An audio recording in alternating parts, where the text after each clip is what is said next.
Me and my friend catch him.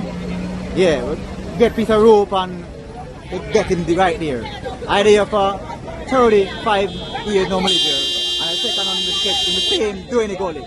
But we need the gully to be clean and the doing the river.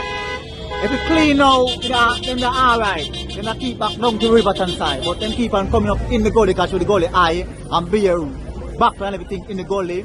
So we need it to be clean. So that we don't have too much crocodile here. Right? Don't good for we in the community. Same gully here, in the gully, right here, over there, in the gully. We see him early on in the morning. Him jump out back in the gully. So you know the 5:30 now, he come back on the gully bank, back right in the man yard back.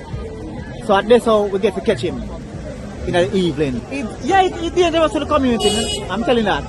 He's very dangerous. But everybody afraid of him, but we're not afraid of him still. So we catch him and carry him out to the 6 mile here that everybody can see him and see what's going on for him.